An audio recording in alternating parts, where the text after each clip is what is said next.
E aí, pessoal, tudo bem? Hoje eu vim comentar um pouquinho com vocês um assunto bem interessante, tá? Eu recebo muito no consultório paciente dizendo que retirou o glúten ou retirou a lactose da alimentação e perdeu peso, perguntando se pode manter esse hábito, se esse hábito é saudável, né? E se realmente o glúten ou a lactose levam ao ganho de peso. Bom, o que acontece, gente? O glúten e a lactose, eles estão presentes em muitos alimentos. Por exemplo, o glúten é uma proteína presente na cevada, no trigo, na aveia. Então, pão, massa, pizza, todos têm glúten, certo? Então, ao retirar alguns alimentos, esses alimentos que contêm glúten, esses alimentos mais calóricos, se o paciente não compensar de outra forma, se houvesse déficit calórico, ele vai perder peso. Isso não foi por conta da retirada do glúten especificamente. Quer dizer que se eu trocar o pão, a massa, a pizza por sem glúten, eu não vou perder peso porque eu tirei especificamente o glúten. A perda de peso aconteceu por uma redução calórica de alimentos, muitas vezes que contém glúten, alimentos calóricos.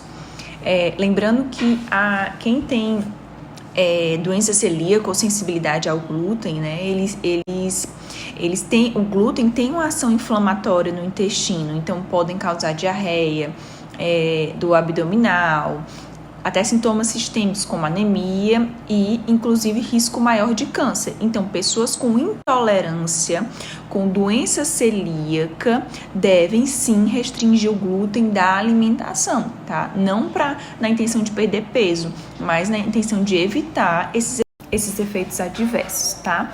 A mesma coisa vale para lactose. É bem mais comum, né, a intolerância à lactose, então o paciente pode ter flatulência, diarreia do abdominal quando ele ingere alimentos com derivados de leite.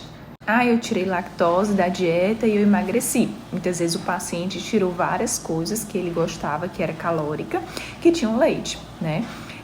Não especificamente o leite, mas às vezes um queijo mais gorduroso, bolo, massas com muito queijo. Então, se o paciente fez uma restrição calórica, ele vai perder peso. Mas se ele trocou o alimento por o mesmo alimento sem lactose, isso não tem influência nenhuma no peso. Então é isso, pessoal. Só queria chamar a atenção, tá? Para quem é adepto aí da retirada do glúten e da lactose, isso não leva à perda de peso. Então, se o paciente não tem intolerância ao glúten ou à lactose, não faz sentido retirar da dieta na intenção de perder peso.